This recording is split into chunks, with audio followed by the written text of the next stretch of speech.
comment se dépasser, comment aller vers le meilleur de soi. Si on est malheureux ou s'il y a des choses qui ne nous vont pas dans notre vie, on a toujours le choix de les changer.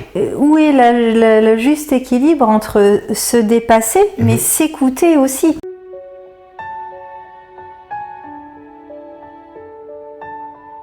C'est intéressant parce qu'en ce moment, c'est un sujet qui m'interpelle, c'est comment motiver mais sans écraser.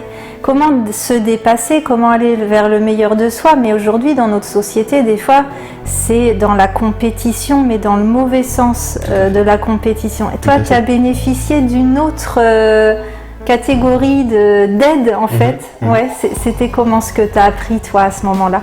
C'était vraiment toi face à toi-même. Parce que, par exemple, dans les entraînements, quand tu es fatigué et que tu fais un combat de judo, c'est quand même très, très intense. Et c'est vraiment toi face à toi-même avec tes ressentis, avec ta fatigue, et d'arriver à dépasser ça. Et c'est pas tant la compétition, je gagne contre l'autre, parce que le judo, c'est vraiment pas un truc d'ego. Il y a vraiment cette notion de respect, de générosité, de bienveillance vis-à-vis du partenaire. On se respecte même si on est dans un sport de combat. Mais c'est plus vis-à-vis de toi. C'est quelles sont tes valeurs et tes fonctionnements personnels qui vont te permettre de te dépasser, qui vont te permettre de gagner. Et donc je pense que ça relie vachement à ce que tu dis, dans le sens où cette notion de se dépasser, d'arriver au meilleur de soi, c'est comment est-ce que je peux mieux me connaître, et dans ce que je comprends dans mon fonctionnement, comment est-ce que je peux transcender ça. Quels sont les éléments qui aujourd'hui je peux vraiment les transcender, devenir meilleur, me pousser, tu vois, d'avoir cette notion de compétition, mais pas pour être meilleur que l'autre, pour moi, tu vois, dépasser des trucs que je sais qui sont un peu, tu vois, limites ou qui m'aident pas. Et où est le juste équilibre entre se dépasser, mais s'écouter aussi, parce qu'une fatigue ou une blessure, c'est important aussi de respecter ses limites. Tout à fait. Qu'est-ce que tu as appris jeune et que tu pourrais encore aujourd'hui témoigner? Ouais, c'est des super questions, merci. J'ai vraiment trouvé un juste équilibre, un juste milieu, parce que j'ai été justement formé avec le judo, etc., à pousser, à forcer les choses dans un certain sens, parce que tu te transcendes. Avec le judo, quand j'en faisais un haut niveau, j'étais jusqu'au niveau national, donc les blessures, ça comptait pas. Parce que si tu es dans un truc de compétition, quand tu dois aller en compétition, t'entraîner, t'y vas, à moins que ce soit vraiment quelque chose de très grave. Mais sinon, la plupart des blessures, c'est pas « Ah, je m'écoute, là, je sens que tu vois, j'ai mal, donc je vais pas aller courir ou je vais pas aller faire de l'entraînement. » Donc il y a un peu ce truc de tu dépasses ça. Donc ça te permet, ou en tout cas ça m'a permis de me rendre compte que c'est mon esprit qui me limitait dans ces moments-là, si je me disais que j'avais mal, etc. Aujourd'hui, ça reste dans le sens où, pour moi, on a toujours le choix. Et c'est vraiment une chose qui, je vois la différence dans les thérapies que je fais ou avec les coachs que je forme. Il y a vraiment quelque chose dans cet ordre-là de se dire, si on est malheureux ou s'il y a des choses qui ne nous vont pas dans notre vie, on a toujours le choix de les changer. C'est des choix qui peuvent être difficiles, c'est des choix qui peuvent emmener certaines conséquences, mais on a toujours le choix de faire quelque chose ou de ne pas faire quelque chose.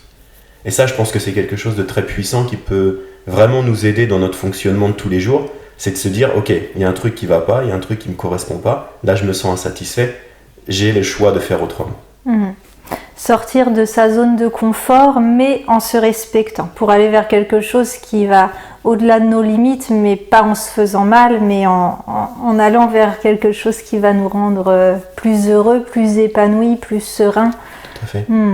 Et pour relier avec ce que tu disais dans le sens de s'écouter pour moi, une des clés vraiment que j'enseigne, et si vraiment on fait le travail personnel de voir à l'intérieur, c'est la notion de valeur.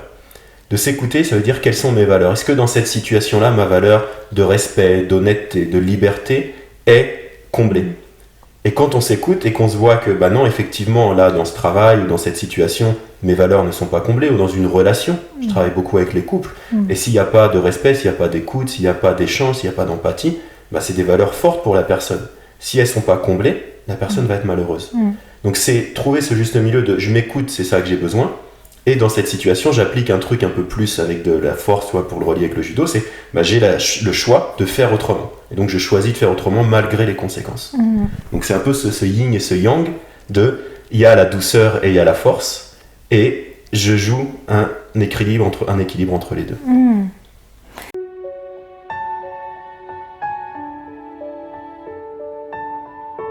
Tu disais tout ce parcours que tu as eu, alors chef d'entreprise, mannequin, est-ce que dans tout ce parcours, il y a des choses vraiment clés que tu as pu expérimenter qui t'ont forgé, appris des choses? Le mannequinat, par exemple, des fois on dit c'est un monde où il peut y avoir des choses pas très cool. Toi, quelle a été ton expérience?